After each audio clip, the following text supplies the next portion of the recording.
Hey, what's up guys and welcome back to Anime King 2. And today I'm going to be giving you part 4 of What If Naruto Got a New Tail Beast from the Shinigami. Remember to get this one to 100 likes as usual, share this to all of your friends on your social media platform, and also guys, go ahead and check out the brand new episode of What If Godlike Naruto was awakened by Kushina and enjoy that guys. And also for Anime King 3, I post a brand new episode of What If Naruto was created from the God Tree. So go ahead, check out that and enjoy guys. And also remember, if you're new and this is the first time you hear my voice, go ahead and click that red subscribe button and become part of the Anime King family. And thank you for all of your help and your support. And yes guys, I indeed have 3 channels, Anime King 2 and Anime King 3, which I post What If on every single day. Yes, you heard that correctly. Every single day for you guys to enjoy. Links will be down in the description, so go ahead and check them out guys for the other channels. And also, not to mention, remember to turn on the bell notifications so you can see exactly when I post. So without further ado, what do you say we jump right into this new episode? Begin the intro.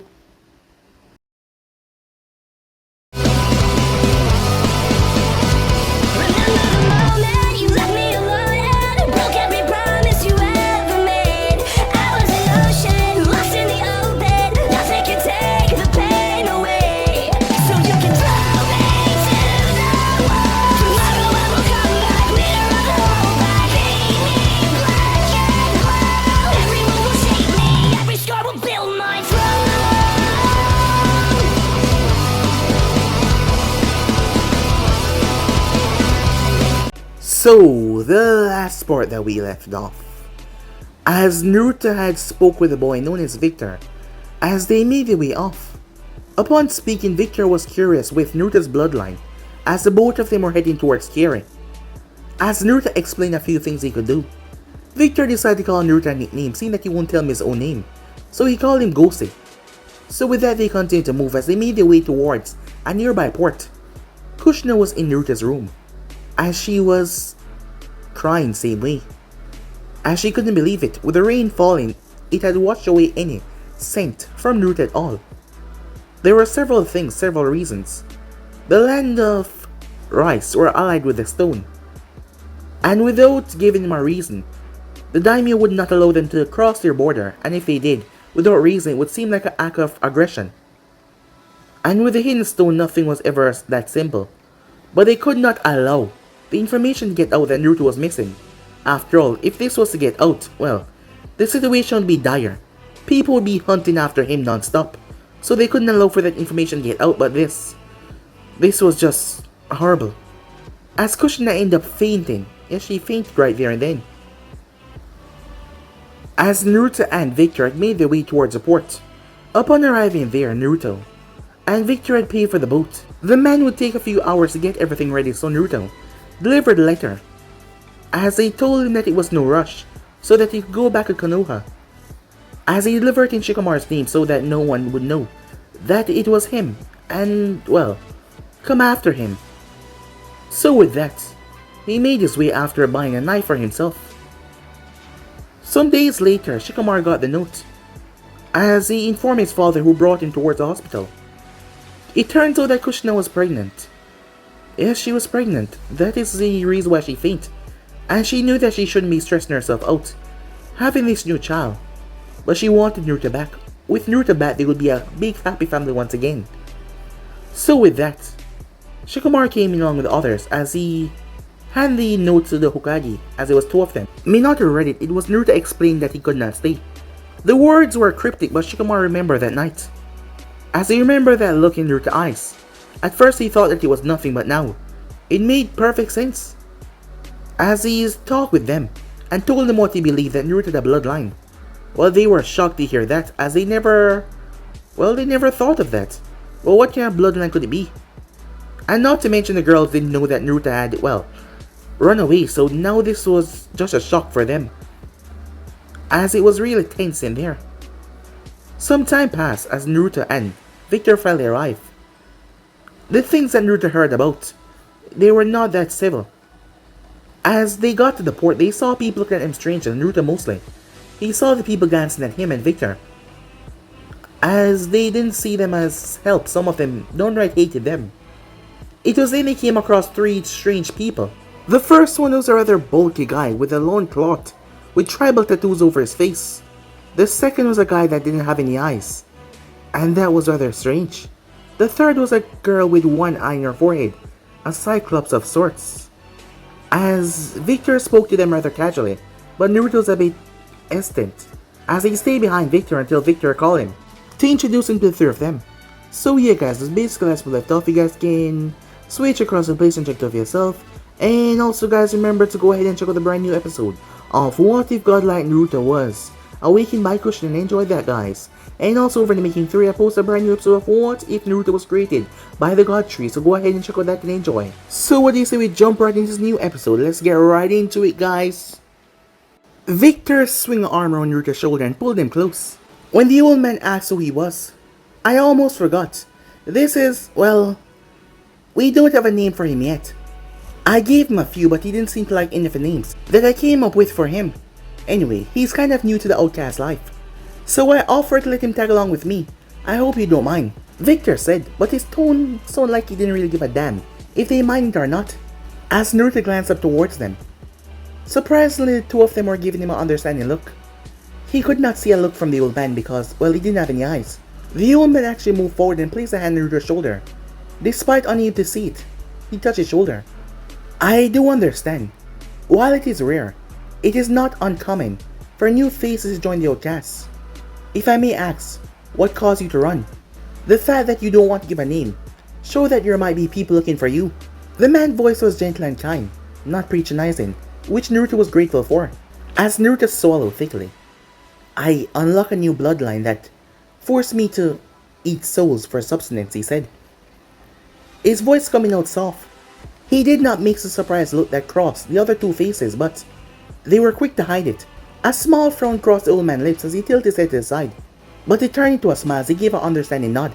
I see, yes, that would definitely put you in with us outcasts. Few people will be understanding with your situation, but you have nothing to fear with those among us. You are not the first that has special needs, and I doubt that you will be the last. But enough talk for now. We must be leaving. It's a 2-day walk to the camp, and these old bones must be moving before they seize upon me. As he gave a light chuckle at the last part, as he turned and walked into the midst of the others, following behind him. Time skip. As they walk, Naruto spent most of the first day remaining quiet, as he was not sure what he should talk to these people about, who spent most of their life being outcasts. He came from a, well, privileged background. The son of the Hokage. He hasn't struggled regarding like money-wise or somewhere to live, so he didn't know what it was like for them. Victor, even though he hadn't met any of them until today, seemed to have a lot in common with the three outcasts. He listened as they talked about good places to set up camp around the elemental nation, but Naruto did observe them as they walked, as he took in things about their character. For one thing, Kyuubi, the man with the face tattoos, who was as large as a tree. He didn't seem to talk that much, instead he just took in information and gave out a grunt or short answers whenever someone asked him questions. He also had a fire fainting. Naruto learned that after Victor asked the man for a light. The man held out his hand, and with a click of his finger, the tattoos around him started to glow red, and then a flame appeared on top of his finger as he used to light Victor's cigarette. Shoppo, on the other hand, she was one of the most clumsiest people that Naruto's ever seen before. She couldn't go 2 minutes without tripping on something, even if the ground at her feet was perfectly smooth. He had seen her walk into a tree at one point, and she took off her goggles only to clean them. She then fired her bow and hit a rabbit that was 200 meters away from them. She had hit the thing directly in the heart. As Naruto had devoured the soul, she strung it on her belt for later. Then there was the old man. Despite having no eyes, he was sharp. And despite his claims about, well, old bones, he was able to keep up quite well. The sound of his sandals hitting the ground and his bell on top of his staff. There was never a quiet moment with them. Like Naruto, he seemed to be happy to listen in to the others talk, but he joined in every now and then. Naruto was sure that the old man was a leader from the way they acted. The other two looked toward him for instructions, and when he started to speak, they stopped. Even Victor showed the man a lot of respect. Naruto couldn't shake the feeling that he was missing something. but he didn't say anything as they walked. Eventually the sky darkened, as the cold air brought in more mist, and they were forced to camp for the night. They found a fallen tree to set up next to, so it covered their backs from the cold wind, and not to mention potential attacks. But the cold air was already rotting away, so for how long it would last, well, it was debatable. Because of the mist, they had no worry about some enemy spotting their fire. How they made a fire, Naruto was not sure because he doubted any of the branches around here was dry. Everything was moist. As Shippo set up the fire with some dry wood. Where she got them from, he did not know. As Kojin lit it with his thumb once again, and they started to chat around the small fire. As Naruto had set himself a bit away from the group, not actually needing the fires because of abilities, or perhaps he didn't feel like it was right to sit amongst them just yet. But the old man came as he sat down right next to Naruto. The bell on his staff rang as he sat down. "You will get sick sitting over here, you really should get close to the fire," the old man said. Naruto was about to shrug, but he realized, well, the action would be redundant given that the man could not see. "I don't really feel a cold. I actually prefer it to heat and bright lights actually." The old man gave a small nod, humming his understanding, as they went into a bit of a silence. As Naruto glanced towards the man in the corner of his eyes, the man just sat calmly. He then pulled out a pipe from his robes. As he put some tobacco in it, he then proceeded to light it with a matchbox. He leaned back and quietly blew some smoke rings. "So," he said, "tell me, how much do you know about the outcasts and rogue clans? After all, you're one of us now. Maybe I can help fill in a few of the blanks for you." Slightly surprised by the man's generosity, Naruto turned a bit towards him. "Actually, not much. I read a book about them, but it was only general information, and it didn't go into anything specific. Victor's been explaining a few things to me though. Mostly it's been only about his clan." Upon hearing that, the old man gave a chuckle as he nodded his head. "Yes, Victor does seem like a very talkative lad. Why don't I start with telling you about those in our little group? I'm sure that you're curious." "That would be good, thank you," said Naruto. "Let's start with Shippo, shall we? I am sure that you have noticed that she's not what many would call normal. Shippo is a member of the Kadam clan, who specialize in using their bows and long-range attacks. As you notice, they are born with only one eye, but with that one eye they're able to see miles ahead without anything obstructing their view. But because of this, the members of the clan are very far-sighted, which means they have trouble seeing things close up. That is why Shippo wear goggles. They help her see things near around her. When the hidden villages were first created, the clan was seen as phenomenal with their skills and bows. But because of the issue with their sight, they were seen as defective. So they were not invited to join any of the growing shinobi villages. As Naruto couldn't believe what he was hearing, for a whole clan of people to be written off, just because they had a weakness that could be fixed by glasses. He had seen her skills with his own eyes, and could just only imagine what those skills could do to an enemy. Every technique have weakness. Why should her clan suffer because their weakness was slightly more obvious than others? The old man continued. "Next in our group is Kyuubi, a member of the Orkamajimi clan, otherwise known as the Berserker clan. They were once known as one of the most feared clans before the hidden villages were founded, and many that still remember them continue to fear them to this day. They draw power from their anger and pain, using to make themselves stronger in battle. Back in the warring days, a single member of their clan could be seen fighting up to 20 enemies at once and utterly destroying all of them. However, it is almost impossible for a member of the clan to control themselves in battle, and therefore, they're unable to tell friend from enemy on the battlefield sometimes. This meant that in their berserker mode, they saw everyone as a potential enemy, and they would attack even allies. So they were not welcome to join the hidden villages." Naruto glanced over towards Kyuubi as he tore into the rabbit that he was cooking over the fire. While the man was large and intimidating, Naruto found it hard to picture a single man fighting so much shinobi at once. However, at the same time, he could understand why his clan must not be welcome in hidden villages, even though he might not like it. What use a soldier who cannot tell the difference between friend and foe in a battle after all? Victor and his clan you already have an idea about, so I guess that just leave me. I'm a member of the Barono clan. As I'm sure you noticed already, we are born without eyes. I have never seen, or neither has anyone else in my clan. However, it was because of this that we learned ways to see without our eyes, enhancing our senses to phenomenal levels. I can actually smell the force of the land of fire clinging to your skin, more so than Victor, after you two crossed it to get to here.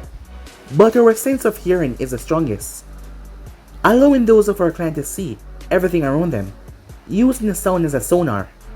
However, one of the unseen side effects were the ability to tell when someone is lying.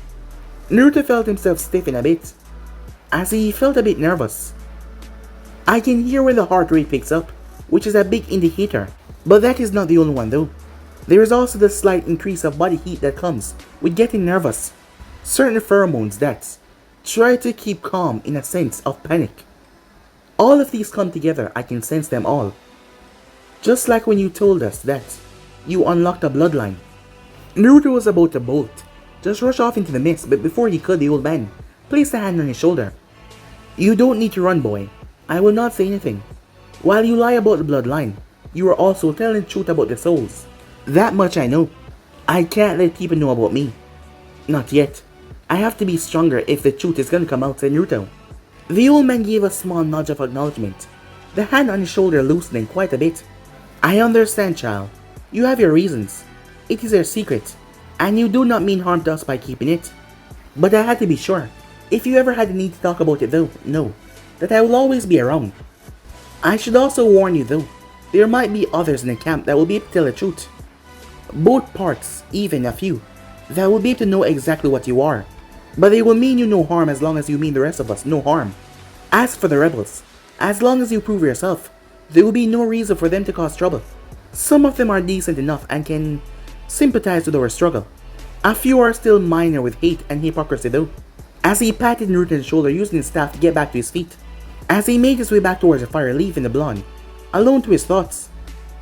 The rest of the trip passed smoothly as Naruto took to talking to the others in the camp and stopped avoiding them like he was doing. He also got to know Shippo and Gyojin a bit more, as Naruto thought of them as a friend, so much so that he started banter with them. But most of the amusement was about how badly crafty his mask was. He's gonna have to make another one very soon. After all, it was supposed to intimidate his enemies. When he told him that, they told him that it was laughable.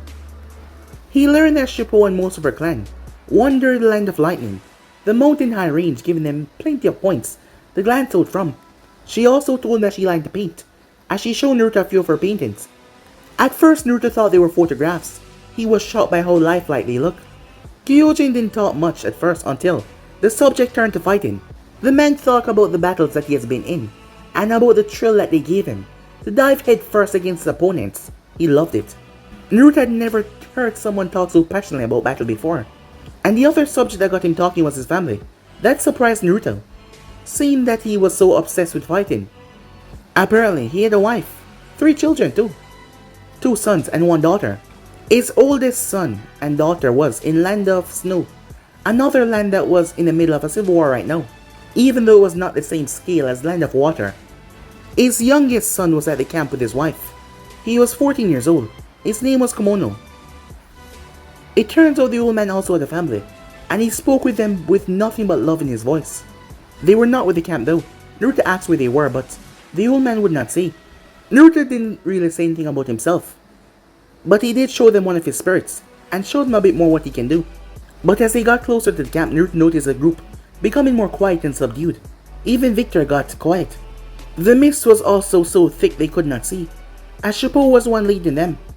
As Naruto walked with Victor, we have to pass by the rebel camp to get to the outcast camp. Though, we can't actually go through it. Just keep your head down, your hood up. Don't say anything, and if anyone approach, let the old man do the talking. Why, what's the worst that can happen, said Naruto. Victor gave Naruto one of his rare, serious looks. We don't have a village come to protect us, kiddo. No one will do anything if something goes wrong. Now there are many who won't start anything due to fear and common decency. But there are a few that would give in to their intolerance. And given how strained the rebellion is right now, the leader will definitely sacrifice a few of the outcasts if it means keeping their army from infighting. Naruto has been hearing a lot of that lately. Why doesn't the outcasts just form their own village? You all seem to be able to communicate in some way or another. Why not just come together and take away the advantage by creating your own village? Instead of Victor, the old man answered him. The large man was in front of Naruto, so the old man Naruto could not see him, but his voice reached him. Where would we set it up? What daimyo would want a bunch of outcasts setting up permanently in their land, while there are civilians who will willingly help us and let us be? How would we find them? Sure, together we can take most lands without trouble, and even look for people to keep things stable. But it will just get the other hidden villages' attention, and it will just run us out before we can even get started. There is just simply nowhere we can form a village. Hearing that, Naruto went silent as he took in everything that he was told. He supposed the old man was right. Building up a village from scratch took time and manpower. While the manpower may not be a problem, time always would. The hidden villages would see them as a threat and try to attack them. Before he could think on his thoughts though, anymore, something got his attention. As they were no longer in the mist, he glanced back towards him as he saw the mist. It was like a solid white wall. As he saw the rebel camp on the right, and there was another camp that they were walking towards. The rebel camp looked very militarized, with tents and small huts. A lot of people were moving around, dressed in white and dark blue. About half of the people in the camp were looking towards them as they passed, and some of them started to glare and even frown at them. He even saw one or two with their hands on their weapons, seeming to be prepared to attack. Dislike for them was there, but what he felt was more like distrust and fear. There wasn't that much malice. Naruto remained quiet as he stayed with the group. The group had almost passed until a middle-aged man and a girl that seemed to be in her teens stepped out. The man had pale blue hair that looked slightly spiky. He was wearing an eye patch, the standard Kiri uniform for a jonin. The girl had reddish brown hair, as one of her bangs covered her right eye, as she was wearing a blue dress that was sliced at the front to show off her legs. She had beautiful green eyes. Yes, she was rather beautiful. She had a playful smile on her face as she looked towards him and Victor, before she turned back towards the old man. Good to see you back, and you even brought two little cuties. The woman said in a soft tone that Naruto was not expecting. Soft and sweet. The old man simply chuckled as he switched his staff to his other hand as the bell jingled a bit. As Naruto understood why he did it, it was a way to assess his surroundings, but he seemed to already know these too. May, a pleasure as always. I assume that you have a reason for stopping us. More than just saying hello. We have spent over 2 days walking after all, he said. Despite the easy way the both of them were talking, Naruto could see that the others were watching them quite tensely. As Naruto realized this May was someone important, and the man with the eye patch was her bodyguard. May nodded as she dropped her smirk to a more serious expression. I'm afraid so. We were able to capture one of Yagura Shinobis while they were gone. We're gonna need you there for his interrogation to make sure that he's telling the truth. Of course, I completely understand. Why don't you lead the way while my friends here get the new blood settled in? The old man said as Naruto realized that this probably happened a lot of time before. Of course, she said. The old man then paused as he turned. As he faced Naruto, Naruto was confused, as the others started to look towards him as well. He motioned for Naruto to come. As Naruto walked over towards him, he placed both hands on both of Naruto's shoulders. Perhaps it will be a good idea for my new friend to join us. He has skills that will be able to get information. May raised her eyebrow as she looked at him. Is he another member of the Dorme clan? Because it's too early to get them involved yet. We haven't even started questioning him yet. No, he's not. He's something different. As May examined Naruto as best as she could, she gave a nod to the old man. Very well, she said. The old man leaned down. Remember what I said about showing yourself to be useful. This is your chance, he said, whispering in Naruto's ear. Time skip. Naruto made sure to stay close to the old man as they walked through the camp. The place seemed to be set up like a maze, as the tents were almost similar to make it impossible to know what was in what. And there were also armed shinobis in every turn. As Naruto hesitated a few times, but the old man simply gave him a small squeeze on the shoulder, calming him down. Despite the place looking so complex, May led them, confident in her walk. After 15 minutes of walking, they came to a stop in front of a tent. In front of said tent was 2 guards. Naruto was sure that they were led in circles to make sure that they were lost, because he was new and untested. The 2 guards snapped to attention as they saw May. She gave them a nod as he walked away. She then turned back to the old man before she turned, lowered her gaze as she knelt, as she placed a hand on Naruto's shoulder. Okay, sweetie. The old man told me that you will be able to convince the man inside his tent to give us our answer that we need. So I want you to tell me what you'll be doing. Her voice was kind, but they had a air of firmness to it. As they tell Naruto that this was a woman that was, well, she was expecting to be obeyed. It almost seemed like she was in charge. Naruto, on the other hand, he hated that. She was talking down to him like he was a child. Yes, he was, but he was here to grow stronger. As he shrugged off the arm, as Mei looked at him and looked at her arm, before she smiled, she seemed to be satisfied with something. But Naruto wasn't sure what it was. As he asked, "What do you need to know?" She raised her eyebrow. "Anything that might be of use," she said. "Do you need him alive after you get the information?" Naruto asked. Mei and her guards are a bit surprised that the young boy asked that kind of question, it seems, judging from their reaction. "No.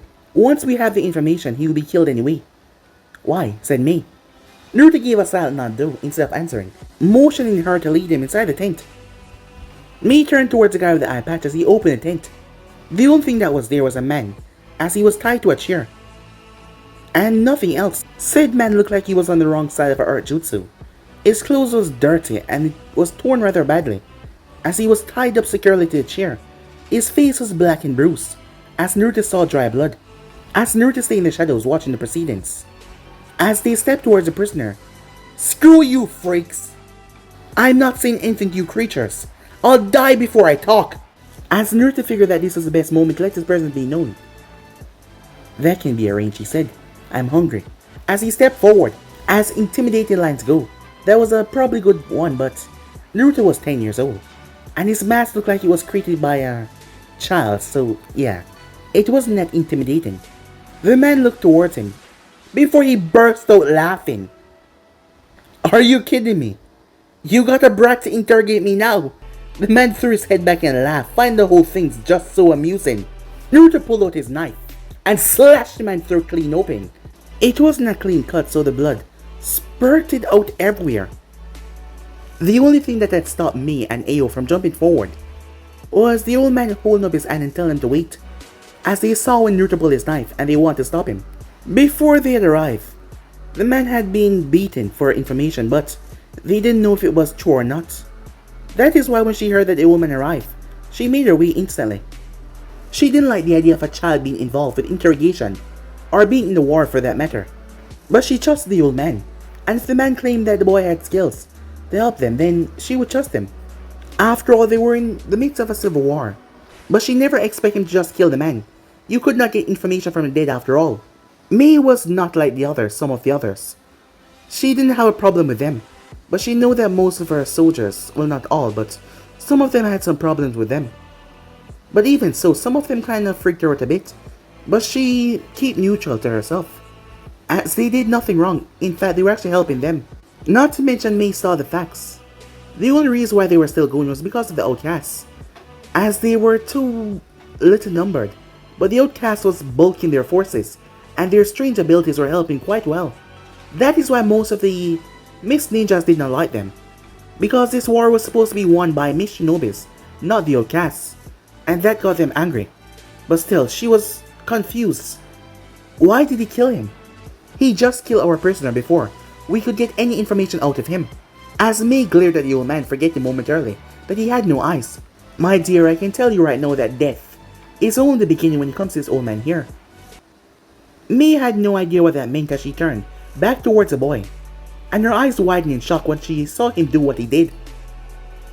Back with Naruto, he would have wanted to give the man a quicker death, but he wasn't sure if he was strong enough to stab through the brain or the heart, so he aimed for the throat, but it was kind of messy.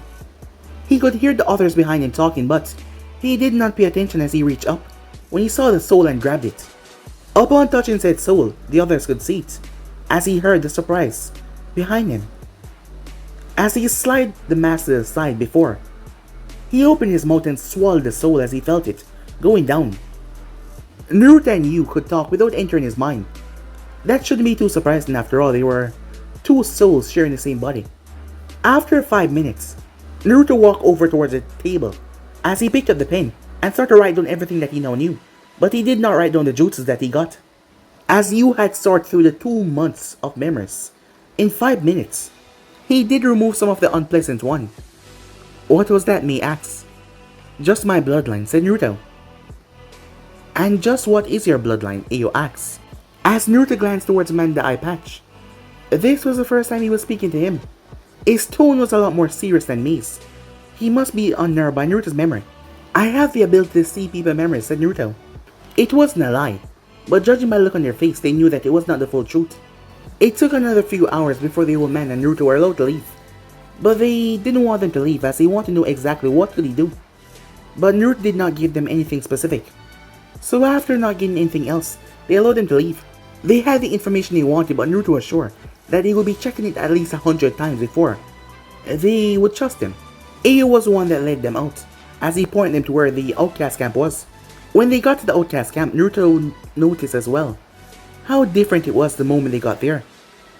The rebels had arranged everything perfectly, militarized, but the outcast camp looked like a bunch of camps that were just pushed together in a pack. As Naruto went inside, he was surprised by the people walking around, as he saw a man with dark skin and copper colored hair, as he saw a strange family with their skin covered in white paint and strange animals around them. As Naruto noticed, another family was wearing skin of the animals. One was wearing a wolf skin, a bear skin, and more on. The old man explained that they were from the Nobara clan, a clan of skin changers. They were able to use the skin of the animal to turn into said animal, but not like a transformation. They could literally turn into the animal. That is why they were feared for their unnatural ability. As Naruto saw Kojin, as he saw the rest of his family, he saw a woman that he thought was his wife, and all of them were wearing the least amount of clothing. As Naruto noticed the other men, their tattoos were brown and blue, unlike Kojin's red tattoos. He also saw several members of Shippo clan, all of them with their bows close by and ready. As Naruto saw a furnace with 10 men around it, all of them seemed to be 3 foot in height. As they moved around the furnace, throwing in coals to keep it heated. As the old man told me that they were members of the Gunmary clan. A Gunmary clan was a clan that produced craftsmen with weapons, said to be some of the finest within the land, far beyond the weapons from the land of iron, even in quality and even in strength. Apparently their clan was denied entry into the land of Cloud. Apparently all members from the clan suffered dwarfism, and that was a turnoff. Naruto has never seen so much people in one place before. No one really looked their way, except for greeting the old man. They don't really look at them with suspicion or anything else. The place was also calm and it was not tense. Hey, what took you so long? As Naruto turned to see Victor, waving at him from a tent. The tent made Naruto think of Victor because the tent was patched together from smaller tents, it seems, none of them being the same color. But what caught Naruto's attention was the woman that was next to Victor, and the thing that was next to her. It had the basic shape of a man, but it was twice the size of Kojin in width. It was wearing clothing just like the tent that was patched together. Its head looked too small for the rest of its body. It had more scars than Victor. It was also bald, but most of that was because his head looked like it was bolted together. 2 giant bolts sticking out of his shoulders. The way it hunched over, it looked like a gorilla. He had blade-like appendages grafted onto his limbs. Overall, it looked like a science-experimented zombie. It looked like it was made from several different bodies, sewed together. To Naruto, who was not even 5 feet tall, and the thing being 13-14 feet tall, it looked terrifying. The woman looked more like Victor though, including the scars and her spiky hair throwing out in all different directions. She looked to be in her mid-20s. She was also wearing a lab coat, and she also produced a shovel on her back as well. But her right hand seemed to be made of metal, and was several times bigger than the rest of her body. Instead of fingers, Naruto saw what could be used as tenbons. There were wires attached to them running up in her sleeve. Kind of reminded him of a sewing machine. Victor came up to Naruto as the woman followed behind. The giant thing remained as it just glanced up in the heavens. This is my third cousin, Gikai. On my dad, left big toe side. I think something like that. Or was it on my mother's right hand side? Anyway, Gikai, this was the one I was telling you about. You know, the one that eats souls. I still don't have a name for him though. As Naruto ignored the look that Victor sent him and took the left hand that she offered him. Thankfully, it was a normal looking hand. She looked more calm than Victor. She didn't look crazy. Nice to meet you. Hope Victor's not being too much trouble, she said. As Naruto gave her a blank look that could probably even be seen behind the mask. As she looked towards Victor and shook her head, she then turned back. Hey Chunk, get yourself over here. They now identified Chunk started to move towards them. It left indentations in the ground as it moved, as it was making strange noises. He stopped. As he stopped right behind the woman, he then opened his mouth as goo dripped out of it right on her head. Chunk, what the hell? I told you to stop doing that. This is the third time today and I'm tired of watching my hair every few minutes. As she punched him in his thigh, the highest point that she could reach on him. Well, Naruto thought to himself, that explained her hair. What the hell is that? Said Naruto, as he turned towards Victor as the woman yelled at Chunk. Who, Chunk? He's one of Gikai, corpse dolls, or sometimes they're called Abominations. It's one of my clan, unique bloodline jutsus. Basically you build a body out of zero parts, and then you use a bunch load of lightning chakra to give it a jump start. They aren't the smartest, and it would be an insult to wood to say they're dumb as wood, but they come in handy. As Naruto wasn't sure what to think of that, as he turned back towards Gikai, as she was still yelling at Chunk. As Naruto closed his eyes and used his ability that he decided to call Death Sense, as he could feel all the life around him. There was also life within Chunk, but he didn't see a soul. Naruto blinked in shock he has never seen, a living being without a soul. Naruto turned, the old man was right beside him just watching over everything. So, where can I set up my tent? Naruto asked. I have one stored away in a ceiling scroll, so I just need to set it up, and I'm good. The old man thought about it as he walked off in a random direction, as Naruto followed behind him. If I remember correctly, there's a space between Hoden and Clementine tents. I'm sure you'll be able to get along with both, but I should warn you, Hoden is known as Cannonball around here, and the Clementines, well, you'll see. Naruto waved to Victor, who would be staying with his clan's men, one of the few dozen left in existence. Well, that is what he said. As he made his way to catch up with the old man, in front of two tents, Naruto saw a decent sized gap between them. The tent at the right was made from a normal, grey material, but there were strange brown stains on it. But it seems like it could hold at least 5 people.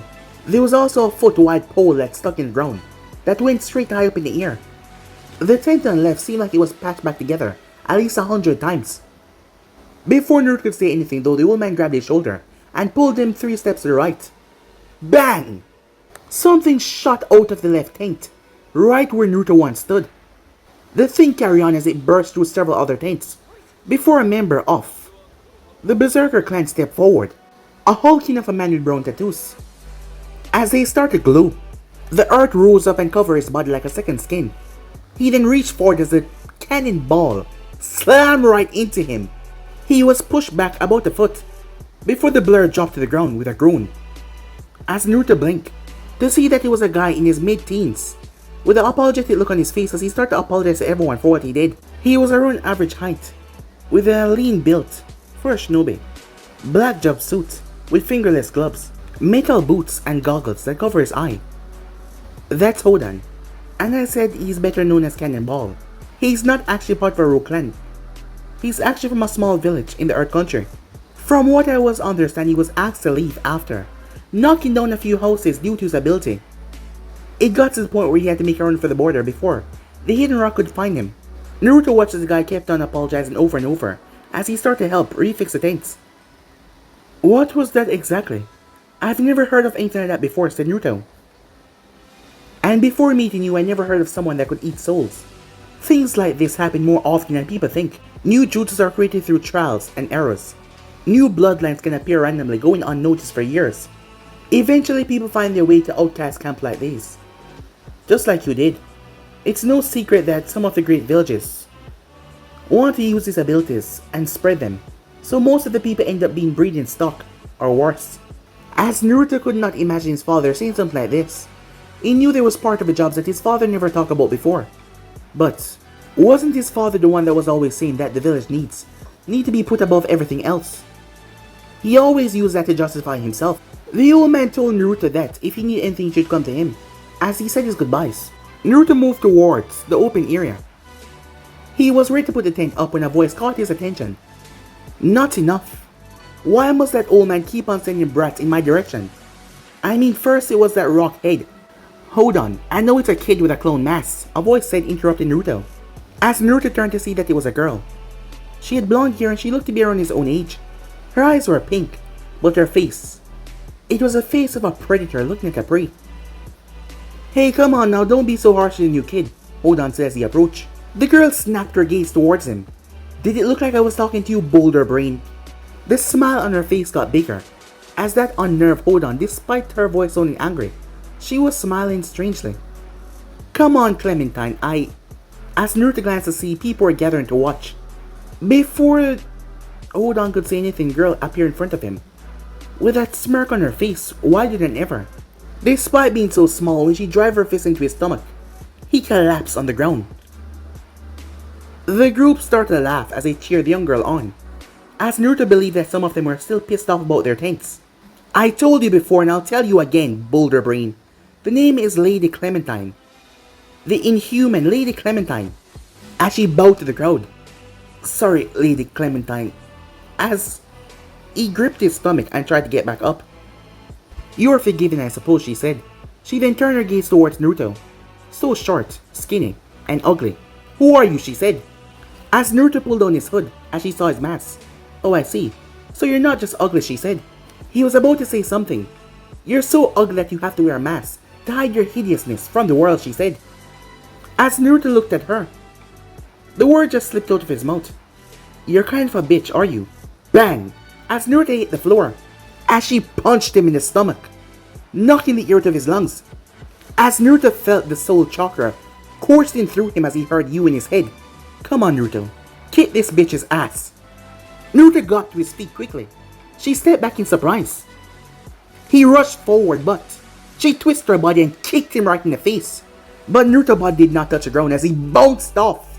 As he rushed back towards her, he thrust his arm out towards her. What happened next truly surprised Naruto. A chain-like construct exploded from his hand.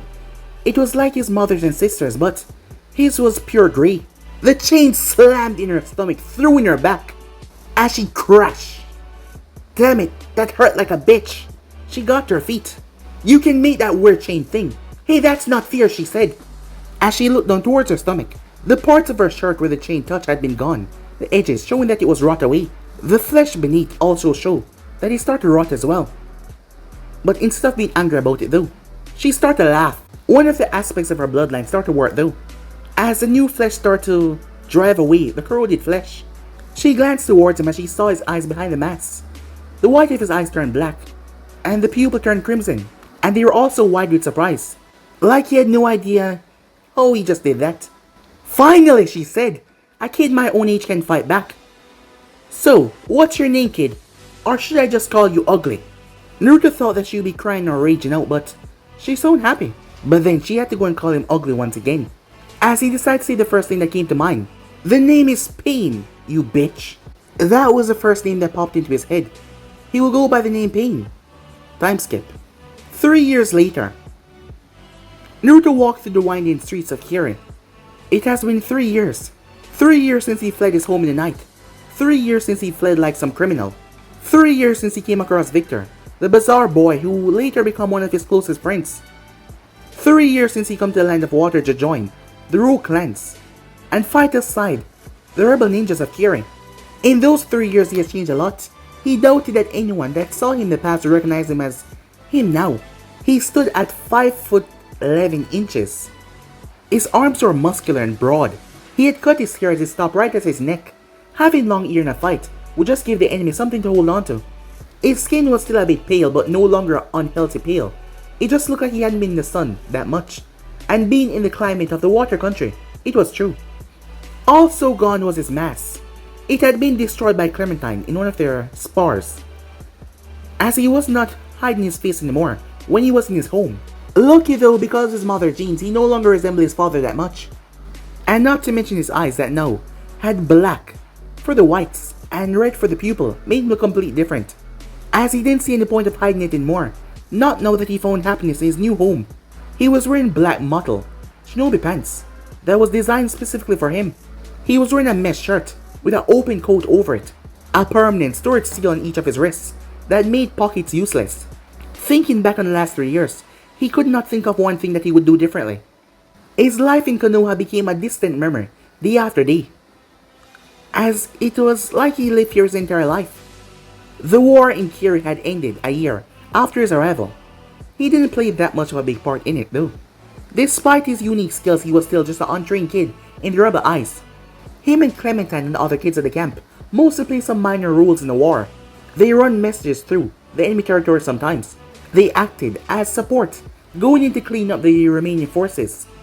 As some were like Naruto who took advantage of that. As Naruto gorged himself on all the souls. Some collect body parts and limbs. And others like Clementine, she ate flesh of the dead. That was rather grim. Naruto was the only one that devoured souls. But he was not free, he had to do his part. As he became one of the main interrogator. How he did this was just known only to a few. Including Mito, the new Mizukage. His close companions, Victor and Clementine. The rain started to come down. As Naruto thought about how the tides of war had changed. Well, he was a big part in that even though he didn't want to be that over-dramatic. But when they found out that they could no longer hide their secrets, the rebels found out their every move, their chain of hierarchy. It was like someone was telling them everything. The loyalists believed that they had a traitor in their midst, knowing that their man would not give in even to torture. They rather die. But yet the rebels were finding so much information so quickly, it was staggering. The rebel worked with the rogue clans and pushed them back. 100, maybe 1,000 dies in the war. From both sides. A lot of the outcasts also died as well. Some good did come from this though. Bonds formed between the rebels and the outcasts. The understanding of what it meant of a rare bloodline that people, well, hated you for. As the ones that strongly opposed the outcasts, they all seemed to die out. So when the war ended, an agreement was made. The outcasts that fought in the war could join Kyuubi, and they were offered fun to form their own clan compound. As almost 90% of them joined Kyuubi. It wasn't a one-side deal only though. After brutal wars, a lot of Kyuubi ninjas had been killed, so they needed the forces. And after all they did for them, me was happily obliged to let them join. And the population of Kyuubi doubled, with unique new bloodlines fluttering in. The outcasts finally had a village they could call home, so they could lay down roots and create a proper society. There was of course some opposition, but the ninjas just came out of a war because someone hated their bloodline. So they were quickly stamped out for not liking the outcasts because of their unique ability. That was not going to slide anymore. As May created a council, made up of former outcasts and former rebels, giving all residents a voice in Kyuubi. It seems like that was perfect, but it was not. There was still some dividing. Some shops still refused to serve former outcasts, and some bars did not let them in. At the same time though, some shops run by former outcasts did not let normal civilians in. As Naruto was making his way towards one of those bars that was owned by one of the outcasts, it was called the Poison Rat.